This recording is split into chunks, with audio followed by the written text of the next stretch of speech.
I'm just gonna bring this down. Good morning, everyone. I'm Michelle Cooper, MPP for Eglinton Lawrence. I'd like to welcome everyone here today. It's great to be here with Premier Doug Ford and all my colleagues, Minister Sarkaria, Minister McCarthy, Minister Kersner, Minister Raymond Chow, Minister Thanagaskelim, PA Fearon, PA Dave Smith, PA Babican, and PA Graywell, as well as Mayor Chow. I am proud to be a part of a government making historic investments in infrastructure and transit. For the people of Eglinton Lawrence, 8 new stops connecting 2 transit stations. I am so proud to be part of a government who delivered on this important milestone. I now turn it over to Mayor Chow for her remarks.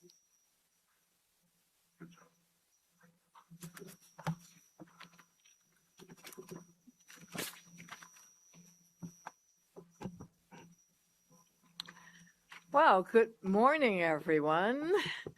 I'm here joined by Councillor Francis Nunziata, all the way from Mount Dennis, where the beginning of the west end of the line, and Councillor Rachel Chennis Lynn, Councillor John Burnside, Councillor Patty Canavel, Chair Jamel Myers, and Councillor that goes all the way to the east side of this line, which is Councillor Michael Thompson.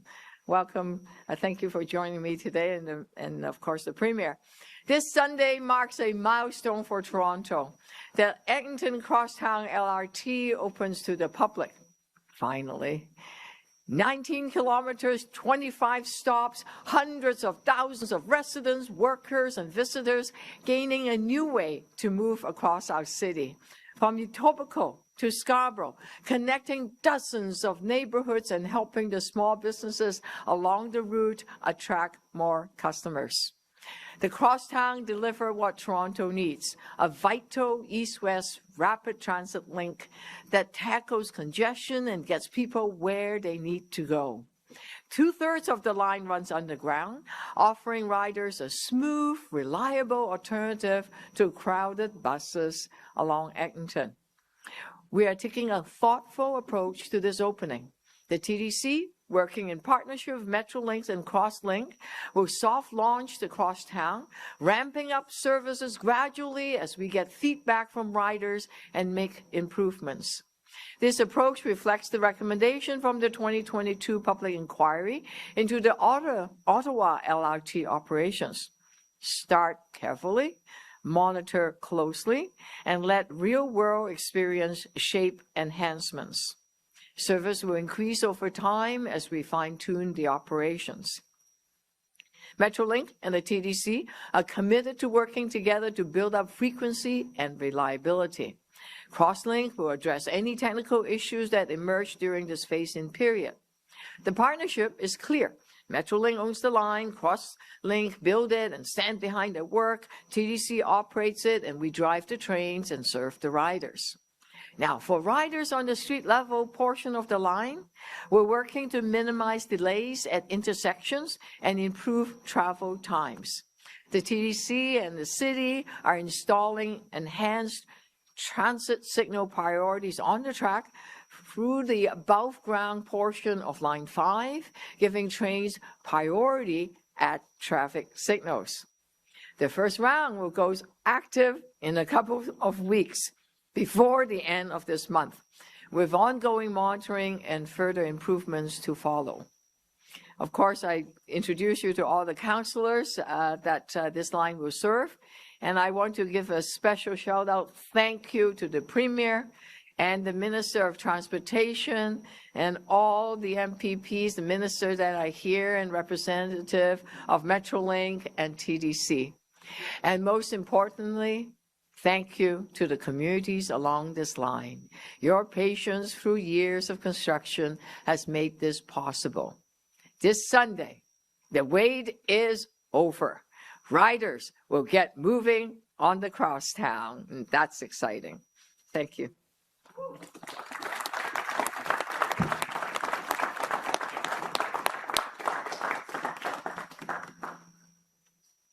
Good morning, everyone. As Acting Minister of Infrastructure, I am thrilled to help to celebrate the official opening of the Eglinton Crosstown LRT. Some of you may know that I am acting in this role while my colleague, Kinga Surma, is on parental leave. I know Minister Surma is as delighted as I am that we have reached this historic milestone, and she sends her best wishes. There are lots of reasons why governments build infrastructure. It boosts the economy, it makes communities stronger, and it meets the needs of a growing population. Our Ontario government's transit investments help achieve all of these things while making it easier and faster for people to get where they need to be. And that is what the Eglinton Crosstown LRT will do.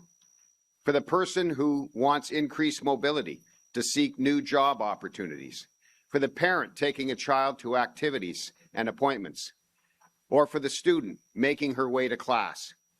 For all these reasons and more, our government is investing in things that matter most. Across Ontario, we are building transit, highways, hospitals, schools, childcare spaces, and other critical infrastructure, all part of our Ontario government's capital plan to protect our community and our province. As Ontario and Canada stand strong in the face of economic challenges from the United States, it is more important than ever to keep people on the job, to support our local businesses, and to strengthen our domestic industries. Major infrastructure projects here and across the province are providing job certainty for the approximately 577,000 Ontarians working in the construction sector. And through our Buy Ontario Act, we are prioritizing Ontario and Canadian-made goods and services across public sector procurement. That's so that more of our tax dollars are invested in our domestic supply chains and deliver maximum benefits for our workers and our communities. Congratulations to all of the partners who have pushed this project over the finish line. It is indeed a great day for Toronto and a great day for Ontario. And I look forward to taking my first ride. Thanks, everyone.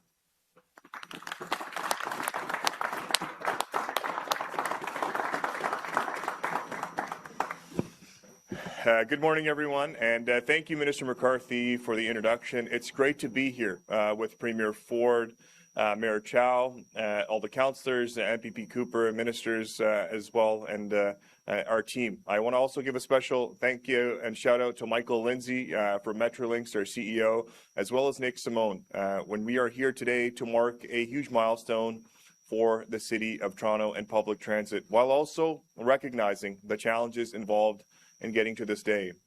Building transit isn't easy. We learn and we continue moving forward. Under the leadership of Premier Ford, our government is on a mission to get transit built for the people who need it most and to get people and goods moving while creating and maintaining good paying jobs. Opening the Finch West LRT has brought over 230,000 more people within walking distance of transit. And after years of political delays and opposition, we reached agreements with all levels of government to build the Ontario line. The last time a new subway was built in Toronto was more than 20 years ago. And under Premier Ford, shovels are in the ground on all sections of the Ontario line. Earlier this week, we reached a milestone with the first half of the Lower Don Bridge, an iconic structure, placed into its permanent position. Once complete, that bridge will carry the Ontario line over the DVP Don River, connecting riders to and from Toronto. We are also bringing rapid transit to new communities. Last month, we announced the start of major construction on the Bowmanville GO extension, another major milestone in our plan to protect Ontario and fight gridlock. And I'm pleased to say that ridership is stronger than ever before. Last year, GO and Up Express carried 76.8 million riders.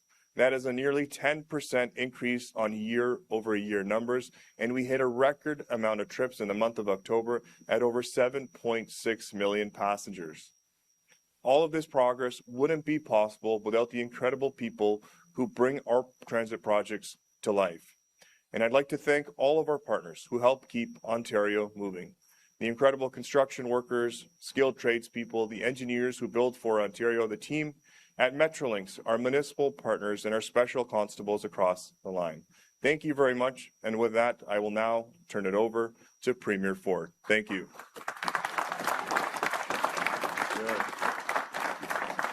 Well, first of all, good morning, everyone. A little chilly, and I got to say, I go back, all the way back. There's only a few people here that were with myself and Rob when the provincial government at that time came by. That was Michael Thompson, Councillor Michael Thompson, Councillor Francis Nunziata, Raymond Chow. Where's Raymond? You were down there, and boy, it's been a long time. I'll tell you, it's been probably 15 years. So, and I remember one mayor saying subways, subways, subways. I guess he got it right. But we should have done that on Finch, but that deal had already been, had already left the docks there. But folks, I'm thrilled to be here alongside Minister Sarkaria, McCarthy, Kersner, Raymond Chow, and Thena-Gaslam, and the PAs too. Michelle, thank you. We're in your home turf here. Michelle Cooper, Babikian, Ferren, Gurel, and Smith, alongside with another champion, Mayor Chow, and other elected officials. You know, I always say, Mayor, everyone asks me, how do you, we get along great. I don't care. I've always said, I don't care if you're orange team, purple team. Well, you're purple today. Purple, blue, red, you know, as long as it's the benefit of the people of Ontario. I also want to give a big shout out and recognize Michael Lindsay and Angela Clayton, Mandeep Lally. Thank you for working collaboratively together, and all the industry leaders with us today. But I got to give a shout out to all the stakeholders here, and they're all along here and over there. Thank you for everything that you've done. We have many more projects. I think we learned from a few mistakes, and we're going to move forward. But we're building the largest transit system in North America. We're going to continue to build. And whoever helps build this tunnel, we have another big tunnel project called the 401 tunnel that's going to take, it's the largest, busiest highway in North America. So we're going to build capacity there. As President Trump's tariffs take direct aim at Canadian businesses and workers, our government is delivering on our plan to protect Ontario.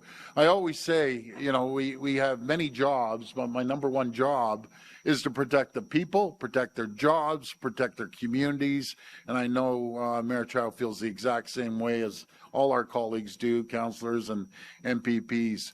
We're building a provincial economy that is more competitive, more resilient, and self-reliant, so we can stand up to tariffs, economic uncertainty, and anything else that comes our way. We're cutting red tape, keeping taxes and fees low, and investing in workers. Matter of fact, we've never raised a tax. Think of that. Never raised a tax. Saw $70 billion more of revenues come in. There's no reason to raise a tax. I say government doesn't have an income problem. They have a spending problem. Across the province, we're investing more than $220 billion in the largest plan to build in Canadian history. We're building hospitals, schools, highway, long-term care, transit. And I got to emphasize transit. It's pretty astounding, and we couldn't do it without all partners, all collaboration. The largest transit system in North America, more than New York, more than Chicago, LA, Dallas, all of them combined. So we can connect communities right across our great city and the GTA and keep workers on the job. As we all know, gridlock is costing our province more than $56 billion each year. A number that could reach $145 billion in the next 20 years if we don't act now. Folks, we left Etobicoke. It took us an hour to get here along Eglinton. All the more reason we need to build more subways, build that 401 tunnel, and continue to build and never stop building. Too many people are wasting hours stuck in traffic every single day when they could be spending time with their friends, family, or doing what they love. That's why we're investing $30 billion to build new highways and roads. And that's why we're investing $70 billion in new transit, right across Ontario. In the GTA, we're investing to build major new projects like Highway 413, the Bradford Bypass, and the 401 Tunnel, so we can get people and products out of traffic. And right here in Toronto, our $73 million investment to speed up construction on the Gardiner Expressway has led to the project's completion 15 months earlier ahead of schedule. We're providing record support for the city, including nearly $1 billion for 55 new Line 2 subway cars, which will be built right here in Ontario by Ontario workers at Alstom in Thunder Bay, and they do an incredible job there, using Ontario steel and other products wherever we can. We're also building the largest expansion of public transit in North America, with many of these transformational projects being built right here in Toronto. These include the Yonge North Subway Extension, the Scarborough Subway Extension, the Ontario Line, and of course, the Eglinton Crosstown and the Eglinton Crosstown West Extension, which is ahead of schedule. I got to repeat that. That is ahead of schedule. So I'm happy to be here today at the Eglinton Station for the official opening of the Eglinton Crosstown, which will enter service this Sunday. Mayor, did I tell you we're paying for that service, sir, on Sunday? And we're paying $330 million to keep the Fench and the Eglinton Crosstown going for the next couple of years. To mark the first day of the passenger service, trips along Eglinton Crosstown will be free for all passengers on February the 8th. I know that the construction of this LRT has not been easy, that's for sure, and that the delays have been particularly frustrating for everyone, for people living along the Eglinton Avenue. I want to thank you all for your patience, and I want to thank Minister Sarkaria and McCarthy and Michael and the whole team. And again, I got to emphasize the stakeholders. They're the people that are on the front lines building this system. Mandeep, you're a champion from the TTC, and we just look forward to continue working with you in collaboration and cooperation, and everyone else who've helped get this project across the finish line. Now that it's complete, the Eglinton Crosstown will be a game changer for the city. It will move 123,000 commuters a day, every single day, across more than 19 kilometers of rail with 25 stations and stops between Kennedy in the east and Mount Dennis in the west, cutting travel times between the two by nearly an hour. The Crosstown will link to 68 bus routes and 3 subway stations with connections to the Up Express and 2 GO transit stations, increasing access to fast, reliable, and affordable public transit across the GTA. And of course, work is well underway on the Eglinton Crosstown West Extension, which will extend the line more than 9 kilometers west to Renforth Drive, bringing an additional 37,000 more commuters within a 10-minute walk of convenient public transit. Our government will continue to make historic investments in highways, roads, and transit to protect Ontario and to make Ontario the most competitive, resilient, self-reliant economy in all of G7. I want to thank everyone once again today, and may God bless the people of Ontario. Thank you.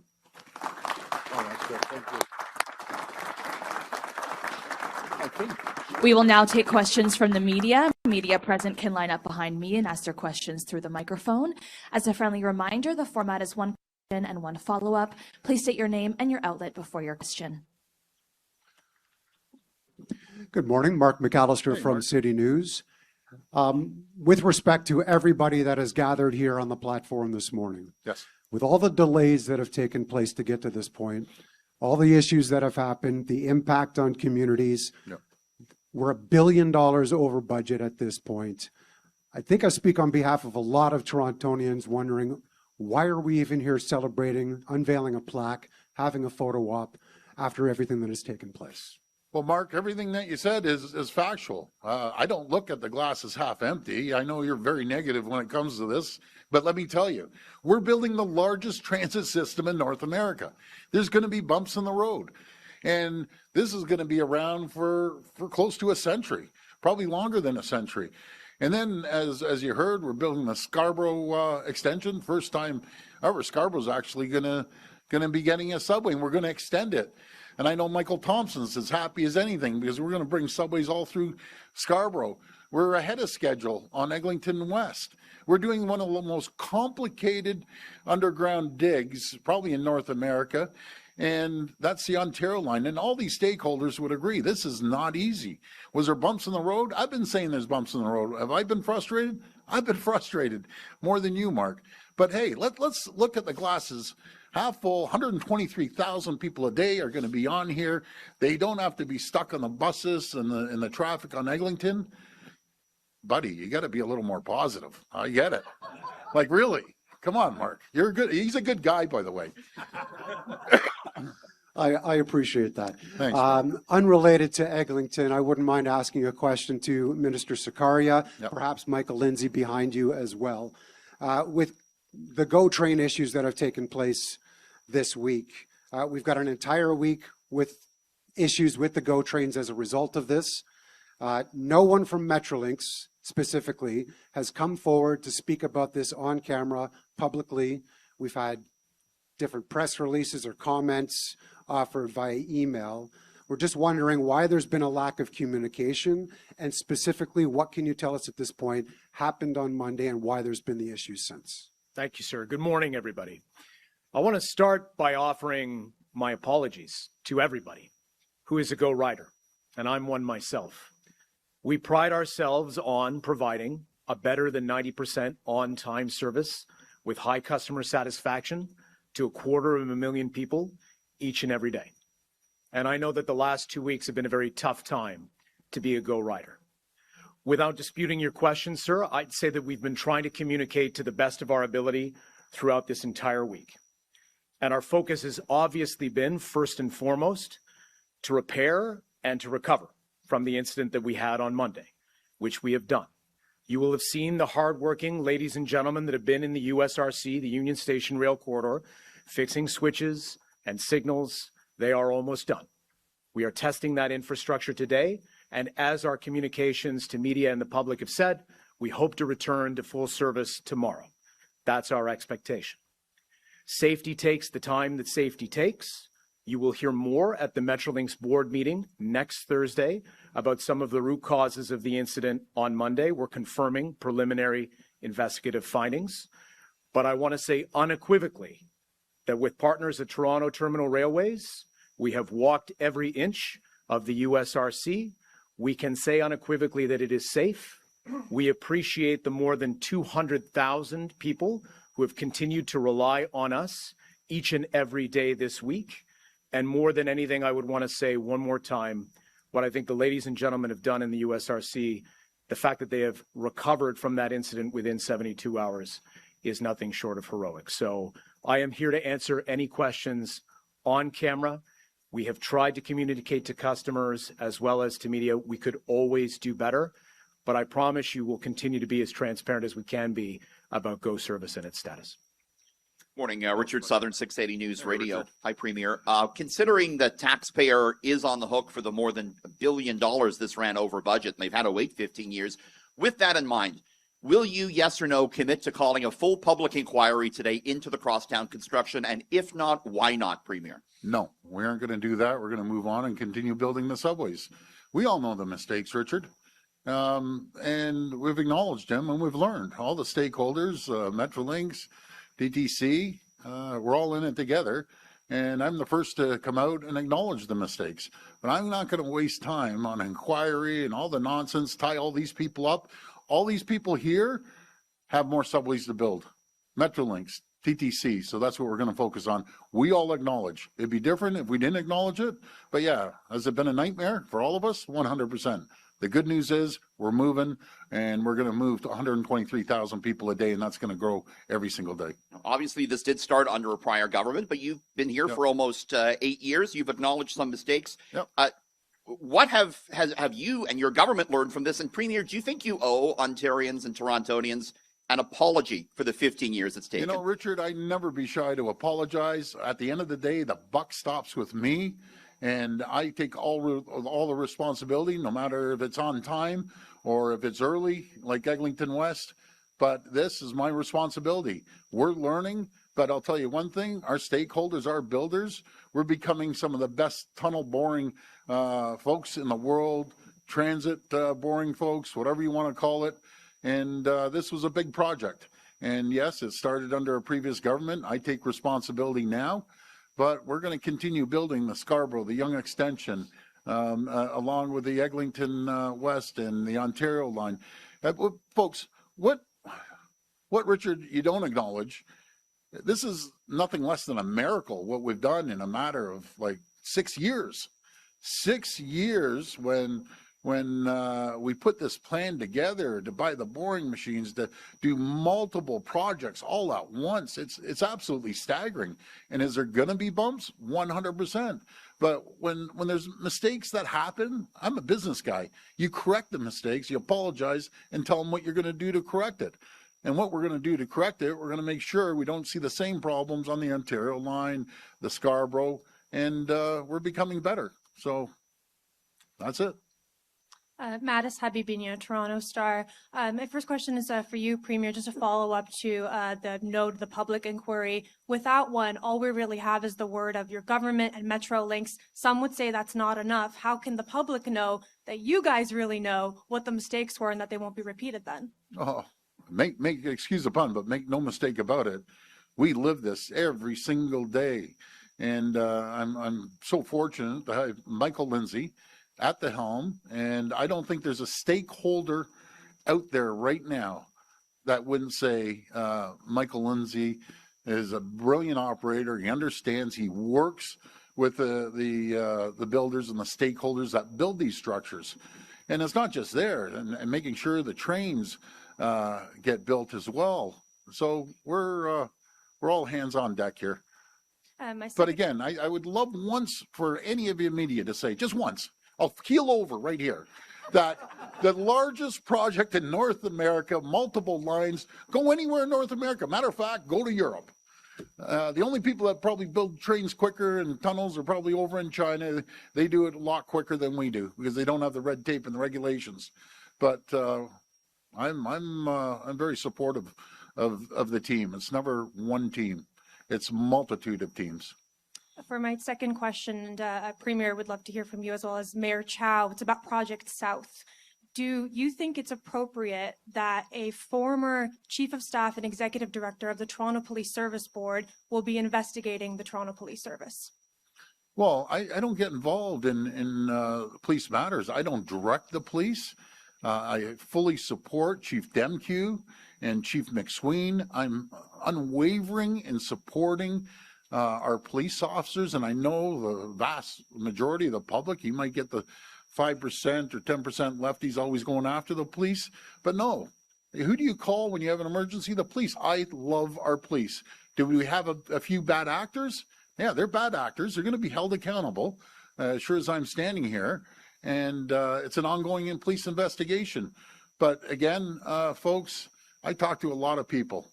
They love our police. I love our police. The frontline police officers put their lives on the line every single day. And unfortunately, some police officers don't return home. They give the ultimate sacrifice. So they're champions, in my opinion.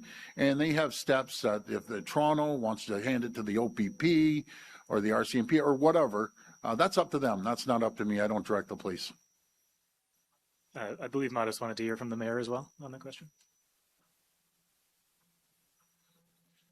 Just want to be clear. Your question is the Inspector General. Is that right? That is it appropriate to request? Just repeat the question. Is it? Yeah, sorry. So Ryan Teschner is the former Executive Director and Chief of Staff of the Toronto Police Service who? Board. To the police force. To the police board. Okay. Yeah. So he knows the brass. Is it appropriate to have him be the one investigating people that he would interact with for years? He was also on the board when they promoted Chief Demkew, well, Officer Demkew to chief in 2022. Is that the appropriate person to be investigating the service? Just to be clear, though, he's a civil servant, right? Now he's the Inspector General of Ontario. Right. The residents of Toronto deserve to know that the police officer that they deal with every day can be trusted. So I welcome any independent review, and I believe the chief of police and the chair of the police board have asked the inspector general to step in and do an independent inspection and review. This inspector general is appointed by the provincial government, and he has the power to inspect the whole system. And I think some of the things that he'll be looking at will be systemic issues, etc. So what I do want to say, though, any police officer that is found to have committed crimes will be punished, and any officer working with organized crime deserves to be thrown in jail. We all agree on that. But the majority of the police officers that we deal with every day are wonderful. They work hard, and it's a really tough job. And I have confidence that they will continue to do so. But as to the system and these folks that allegedly violated the law, it should be investigated. Hey, Premier Jack Allen from the Trillium. Hi, Jack. You've referred a lot to mistakes that were made throughout this project. What specifically are you referring to there? Maybe you could give me a top three. Oh, buddy, I'm going to have to hand it over to Michael Lindsay, but it was just ongoing. And finally, we were able to roll this out, and I'm just happy that we're here today, and we're going to continue moving forward. But I'm not the guy down here, operating it. So, Michael, do you even want to bother answering this one, or what? Okay. If I could, sir, what I'll do is I'll answer your question with reference to some of the things we're now doing on projects like the Ontario line that establish a bit of the difference between this project, its course and conduct, and what we're doing now, right? So the first thing that I would say is finding the right models, contract models, models of collaboration with private sector partners, with government agencies is important. One of the lessons we've clearly learned is we need contract forms to incentivize everybody to get to completion, especially when issues invariably arise. And you've seen that we have been a leader around the world in embracing new progressive forms of project development and delivery. That's part of the reason why projects like the Ontario line and the Eglinton Crosstown are where they are. The second thing that I would say is that system integration for a transit project, how the vehicles, the systems, and the civil infrastructure link to one another is a really challenging thing to do. Every jurisdiction around the world, every jurisdiction struggles with it. We do these things not because they are easy, but because they are hard and they're worth doing, right? But thinking about how we get the right discussions earlier in the process to make sure that system integration and a plan of service is baked in from the start is something that we're doing right now. And I have to give full credit and kudos to Mandeep and the team at the TTC. They have been fantastic, whether it's the Yonge North Subway extension or the Scarborough Subway extension, in making sure that we're learning those lessons. So that's just a flavor of some of what we're learning. Last thought that I'd offer, we are always learning about how to better manage disruption for local communities, local riders, and local businesses. And I promise you that everybody that's in front of you today wants to make construction as fast and as minimally disruptive as possible, while knowing that construction is disruptive. And we're all going to have to deal and be patient with some of that. So those are some of my thoughts. Thank you. Premier, part of the public's frustration with this project has been the black box that Metrolinx has been in terms of public communication. And part of that has been because of your government's editing of communications before they go out.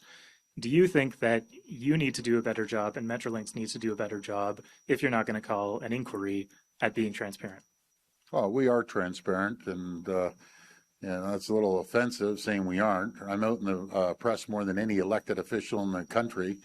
You ask me every question you possibly can. So I think we're being pretty transparent. I just want to move forward. I want to start continuing to build the other subway lines as quickly as possible. We're in an economic war right now. It's all about faster, quicker, immediate. No matter if it's the province approving stuff, items, or the municipalities or the federal government, we got to get the red tape. We got to get the regulations out. It's so frustrating, even dealing with a bureaucracy sometime. And I love the public service. They work hard. But, you know, we've been doing it this way for 30 years. Okay, we aren't doing it this way for 30 years.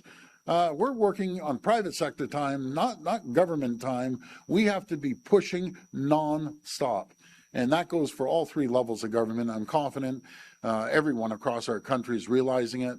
We're in an economic war with President Trump. But we have everything we need right here to be self-reliant and move forward. And that's exactly what we're going to do, no matter if it's creating the largest energy grid in the world, actually, and or the critical minerals, or building subways and tunnels and highways. Forget the red tape, start moving. We can't be taking 10, 15 years to do things any longer. Faster, quicker, immediate. Hi, Premier. Matthew Bingley with Global News. I just want to follow up on Jack's question there, because it became very clear a few years ago when there were several missed target dates for the opening of this line that Metrolinx changed their communications strategy to limit the amount of interviews they were doing with the media to answer questions. And it has been very apparent for several years now. And obviously it's nice that you're up here able to talk to us on the occasion, but will your government allow us to talk to Metrolinx directly, regularly, especially when there are so many issues with whatever line that they're working on? You can talk to Metrolinx anytime you want. That's going to be up to Michael Lindsay.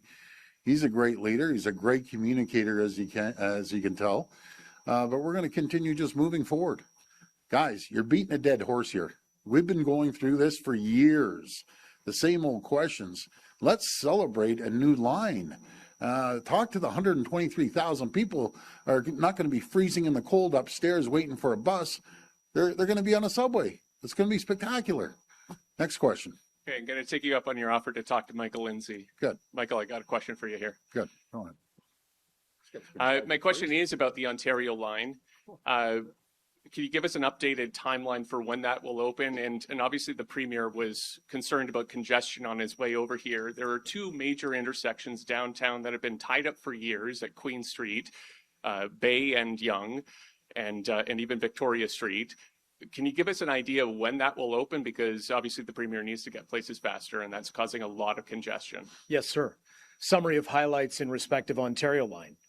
Every single station on the southern alignment of the Ontario line is fully excavated and is now being turned into an actual transit station. The tunnel boring machine for the Ontario line is being assembled at the exhibition portal right now. We'll start tunneling operations on the Ontario line this spring. Minister Sarkaria drew attention to the fact that the first of 3 spans across the Don River, we are collectively building the Bloor Viaduct 3 more times for this project, was pushed into place this past weekend. You will see spans going up in the Don Valley at the other 2 locations this spring. All of these things are evidence of the progress of that job. And we are working with partners, especially in the private sector, through a multitude of contracts that are going to bring this job together to figure out on this complex project how those interfaces overlap, how we build safely, and what that means for the total timeline of the project. But all of the milestones that we are setting for ourselves in respect of the Ontario line, we're achieving. We're doing it collaboratively with our partners. And through the Metrolinx board, the Government of Ontario, and through Metrolinx, we'll continue to provide as many updates as we can as to how that project's going. Jeffrey, Globe Mail. Hi, Premier. Hi. Just so we're all getting cold here, I'll just ask you an off-topic question. Okay. And it's a serious one. You mentioned the bust yesterday, called it disturbing. I mean, the most disturbing thing, one of them, is that there was a murder plot against a correction supervisor, which I don't think I've ever heard of such a thing. I know. Has your government taken any steps to improve security for the people that work in the province's jails? Well, we value our correctional services officers. They have one of the toughest jobs. Just imagine working in that environment. We're doing everything we can to support them. And this active in police investigation is going to continue. It's staggering when you hear there was a plot to murder a supervisor of the correctional services. But they're going to be, the same people that made those plots. That same supervisor is going to look at them behind bars. And I guess it didn't work out too well for for those, but you can tell the system is working. You can tell that we have great police investigating their own. And I have all the confidence in the world and all our police across the province, no matter if it's the OPP or York Region with Chief McSween, Chief Nish over at Peel, and Steve, my good buddy in Halton. They're all great people. I'm sorry, I'm missing people. I shouldn't even start. And Demke as well. I have all the confidence in the world in them. And the system works because these guys got caught. And I'm sure the active investigation is going to continue looking into other bad actors. But folks, support our police. They're incredible.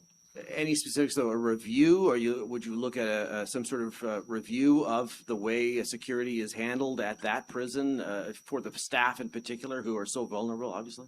But the system worked. It was reported and the investigation started right away.